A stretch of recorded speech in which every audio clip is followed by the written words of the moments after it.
সে তো প্রশাসনের মদতেই সে পালিয়ে গেছে, আর কি আছে। আর সন্দেশখালী ঘটনাটা স্ক্রিপ্টেড ঘটনা ছিল। মমতা বন্দ্যোপাধ্যায় এই মুহূর্তে মুসলমান লাশ খুঁজছে, একদম to be very simple, to be very frank and to be very simple. নমস্কার, আপনারা দেখছেন হাউ দ্য ইন্ডিপেন্ডেন্ট মিডিয়া। সঙ্গে আমি সুমিত, আর আমার সঙ্গে রয়েছেন আজকে আইনজীবী কৌস্তব বাগচি। কৌস্তবদা, হাউতে স্বাগত। ধন্যবাদ। এআইসিসি কিন্তু গতকাল একটা লিস্ট কোঅর্ডিনেটর কমিটি, তার বিভিন্ন জেলা ওয়াইজ যে দায়িত্ব সেটা দেওয়া হয়েছে, তাতে কিন্তু কৌস্তব বাগচির নাম নেই। নিয়ে কে হচ্ছে, আমি চাকর বাকরদের তালিকায় কে থাকতে চাই? তো ওসব বদারও নেই, ওই কী লিস্টের কোনো ফালতু কোনো বদারেশনও নেই। ওটা নিয়ে ওগুলো ছেলে বলানোর গল্প শুরু করেছে, ওগুলো বদারও নেই। ওগুলো নিয়ে যত কম বলা যায় তত ভালো। এআইসিসি কিন্তু মল্লিকার্জুন খার্গে নিজে কমিটি করে এই লিস্ট আলোচনা করে কেউ এখান থেকে নাম পাঠিয়েছে, ওটা ওটা আহামরি কোনো মাথামুন্ড নেই। ওটা কি 42টা সিটে কংগ্রেস লড়বে? সেই মানসিকতা দলের নেতৃত্বের আছে?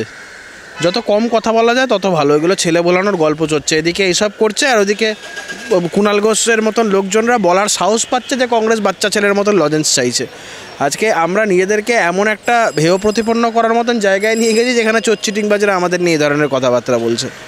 খুব দুর্ভাগ্যজনক এটা। আমরা এর জন্য তো আমরা দায়ী। তৃণমূলের দয়া দাক্ষিণ্য দিয়ে চাইতে গেছি আমরা। একদমই তাই। আমরা সন্দেশখালির দিকে যদি একটু নজর রাখি, একেবারে ইডি অফিসাররা রক্তাক্ত হলো, সংবাদ মাধ্যম আক্রান্ত হলো, এবং তারপরে দেখা গেল শেখ শাহজাহান পালিয়ে গেল। কোথায় গেলেন তিনি? রাজ্যের প্রশাসন তো ছিলই।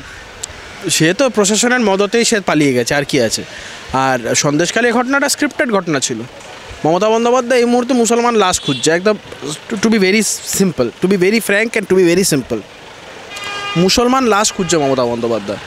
মাইনরিটি ভোট যেভাবে তার থেকে সরে গেছে, সেই জায়গা থেকে দাঁড়িয়ে একজন মুসলমান করে কেউ যদি মারা যেত ওখান থেকে, তাহলে কি এটাকে নিয়ে রাজনীতি করতেন মমতা বন্দ্যোপাধ্যায়? বলতো না, দেখো শীতলকুচিতে গুলি চালিয়েছিল, এখানেও সব আসছে, এরা গুলি করে করে মারছে।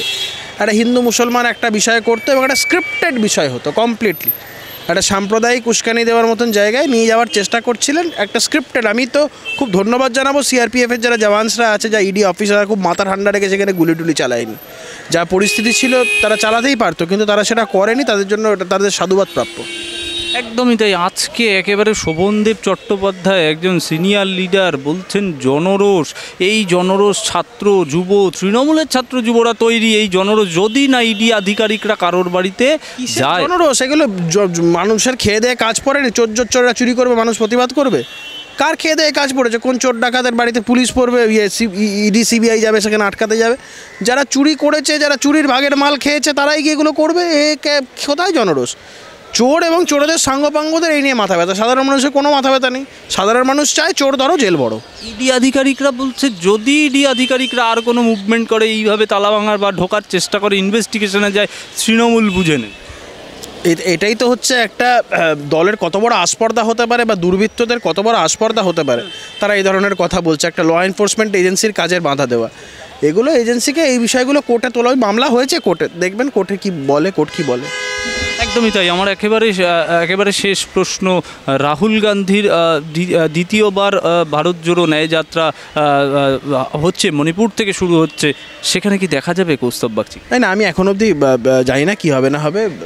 অবশ্যই খুব ভালো জিনিস, তবে পার্টির এই মুহূর্তে একটা লং টার্ম ভিশন বা একটা লং টার্ম চিন্তাভাবনা। আমি বারংবার বলেছি যে কংগ্রেসের এই ধরনের দুনিয়ার চোদ্দের এক করে সেই জায়গায় কংগ্রেসের সামিল হওয়াটা এটা কংগ্রেসের ভাবমূর্তিকে উজ্জ্বল করে না। আমি আগেও বলেছি যে ছোটোবেলাতে আমরা যখন পাড়ায় যদি বাজে ছেলেমেয়েদের সাথে মিশতাম, করতাম, আশপাশের লোক, বাড়ির লোকদের ছেড়ে দাও, আশপাশের লোকেরা বলতে দেখো বদ সঙ্গে মিশছে। তেমন মানুষ বলা শুরু করেছে কংগ্রেস বদ সঙ্গে মিশছে। এটা রেকটিফাই করে নি, যত অ্যাজ সুন অ্যাজ কংগ্রেস এটাকে রেকটিফাই করবো তত কংগ্রেসের পক্ষে মঙ্গল। একদমই তাই। 22 তারিখ রাম মন্দির উদ্বোধন, সেই রাম মন্দির উদ্বোধনে পৌঁছে যাচ্ছে শিল্পপতিদের কাছে আমন্ত্রণপত্র এবং বিভিন্ন বিশিষ্ট ব্যক্তিদের কাছে আমন্ত্রণপত্র। 22 তারিখ কি দেখা যাবে? না, আমি জানি না, তবে হচ্ছে, এটা তো খারাপ কিছু না। অযোধ্যাতে রামের মন্দির হবে না তো কী হবে? অযোধ্যাতে রামের মন্দির হচ্ছে, এ তো খারাপ কিছু না। এটাকে নিয়ে অহেতুক রাজনীতি করার তো কোনো কিছু নেই। আর এটাকে নিয়ে যদি এখন কেউ অহেতুক রাজনীতি করতে যায় বেফালতু, আমি কেন বলতে যাবো আমার জায়গা থেকে? যেখানে তালা খুলেছিলেন স্বয়ং রাজীব গান্ধী, সেখানে অসুবিধার কী আছে? অযোধ্যাতে রাম মন্দির হচ্ছে। ধর্মের সঙ্গে রাম মিশে যাচ্ছে, ধর্মের সঙ্গে না মিশে যাওয়ার তো কোনো কারণ নেই। এ তো অহেতুক বেফালতু এটাকে নিয়ে আলাপ আলোচনা করা।